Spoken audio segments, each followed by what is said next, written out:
realmente datos difíciles de digerir, son aumentos sustanciales, porque cuando uno lo ve, como decís vos, ¿cuáles son los ingresos mínimos que una familia, en este caso tipo 2, le decimos nosotros? Claro, la tipo, ¿no?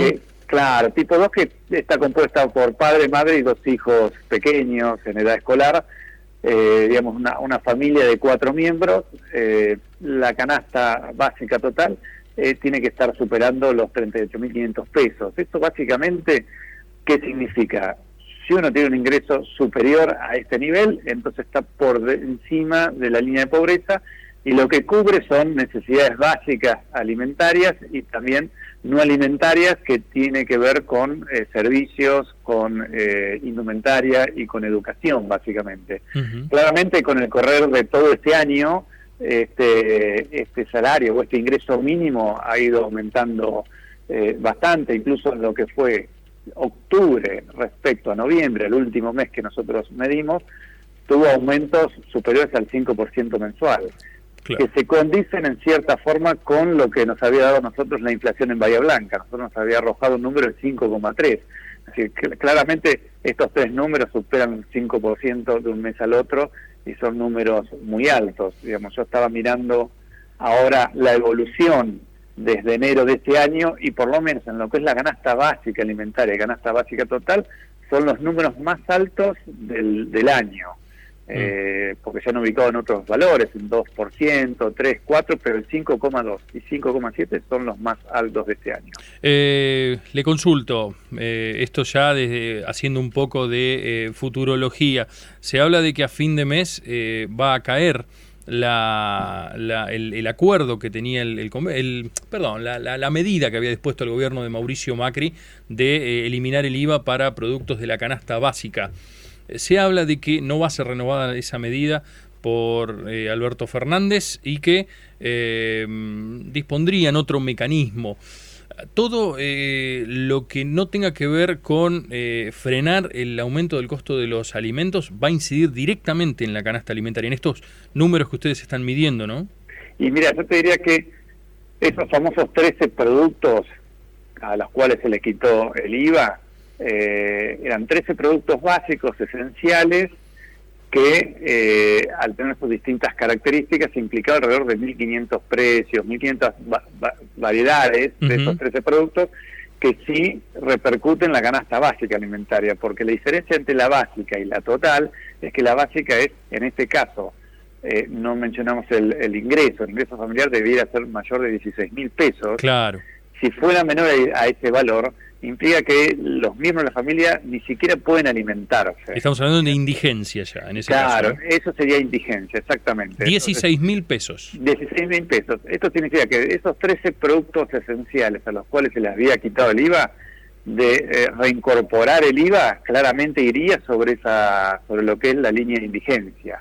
Es decir, el valor sería más alto, obviamente, que 16.000 pesos, significando dejar más gente por ese abajo de ese nivel. Entonces, y quizás, digamos, haciendo conjeturas, uno podría decir, bueno, del valor que dé, habría que sumarle un 5, 6 o 7% adicional de una sola vez. Es decir, se vería, si eso ocurre, si eso se baja y no se sustituye por ninguna otra medida alternativa, claramente el mes que viene se va a notar. Es decir, lo vamos a estar nosotros reflejando en febrero lo que pasó en enero. Y va a ser también más preocupante, porque son medidas de corto plazo, que en su momento seguro lo conversamos, medidas cortoplacistas que tratan de morigerar un poco la situación, pero en algún momento tiene que revertirse. O se mantiene la quita del IVA o se sustituye. Y ese sustituto habrá que ver cómo impacta. Porque la otra realidad es que hay una necesidad de mejorar los ingresos tributarios. En definitiva, con el correr del tiempo, sobre todo en este año, venían creciendo por debajo de la inflación, salvo los últimos 2 meses. Entonces, para que uno tenga un superávit fiscal, debería tener mejores volúmenes de ingreso, y cuando uno tiene, lo que empieza a ver es, bueno, a ver de dónde puedo mejorar, de dónde puedo inventar un nuevo impuesto, si es que lo inventa, o cómo sustituyo uno por otro. Gonzalo, de acuerdo a los números que ustedes manejan, ¿con qué porcentaje de inflación podríamos terminar el año? Mirá, faltando este mes, que este mes va a tener cierto dinamismo porque también hubo un aumento alrededor del 6% por menos en los combustibles el primer día hábil del mes. Se está hablando sobre el boleto del colectivo, más algunas tarifas también que se están descongelando. Las prepagas también. Las prepagas también. Entonces, eso que estaba, digamos, congelado hasta octubre y que se empezó a descongelar posteriormente, empezó a impactar en estos datos, porque y bien lo refleja lo que es el 5,3 que tuvimos en octubre. Y estamos alcanzando un 50 aproximadamente, a ver, yo lo tengo por aquí, un 52,6 interanual. Si uno tuviera una inflación de un 4,5%, que posiblemente alcance este número, vamos a estar cercano al 53 o 55%. Y te diría que tendríamos que retroceder unos 28 años como para decir, bueno, hace 28 años tuvimos una hiperinflación sobre el 89-91 importante. Ahí tendríamos que retroceder unos cuantos años para decir que tenemos indicadores muy altos. Apelo a ver, lo voy a sacar del escenario político. Olvídese de que de los números tienen que ver con la figura de Mauricio Macri o de la gestión de Cambiemos. Le pido que me haga un análisis de la gestión que se fue, que dejó el gobierno desde el punto de vista meramente económico. ¿Cómo la juzgaría usted desde su experiencia? Bueno, cualquier indicador que uno tome, indicador macroeconómico básicamente, que es de 4 años del gobierno que acaba de salir, 3 años ha mostrado una caída en el Producto Bruto Interno, solo el 2017 tuvo un buen indicador y se preveía en ese entonces que así iba a continuar y lamentablemente no ocurrió, con una variación en tipo de cambio, digamos, muy fuerte, porque asumió con un valor cercano a 10 pesos por dólar y se está retirando con 62, 63 pesos. Uh-huh. Y obviamente estos grandes sacudones en el tipo de cambio impactaron de lleno en cualquier otra variable económica. También tenemos lo que es pobreza, si bien siempre o generalmente Argentina ha tenido indicadores muy altos y ha costado muchísimo bajarlos, sobre todo ha tenido un piso de un 30%, se está retirando, se retiró con un 40%, 116 millones de pobres, es una cifra enorme y que va a costar muchos años en poder bajarla, pero también tenemos un índice inflacionario del 280% en 4 años, por lo menos en Bahía Blanca, lo que hemos medido nosotros.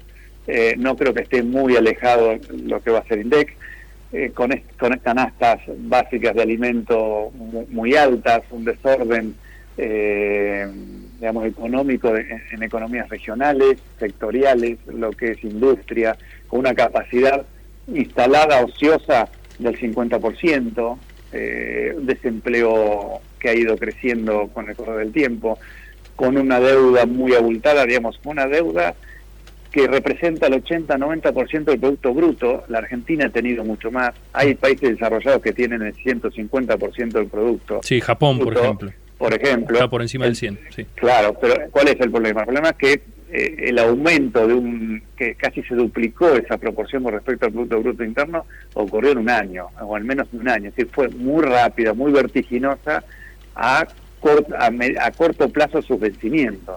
Con una economía muy ahogada, evidentemente íbamos a tener muchos inconvenientes. Entonces uno ve desórdenes por un montón de industrias, como te decía, industrias, lo que es la parte industrial, lo que es la parte comercial, bien lo sabemos, nosotros revisamos indicadores y publicamos indicadores sectoriales de la ciudad de Bahía Blanca y de la región, y vemos que el sector comercio es uno de los más golpeados.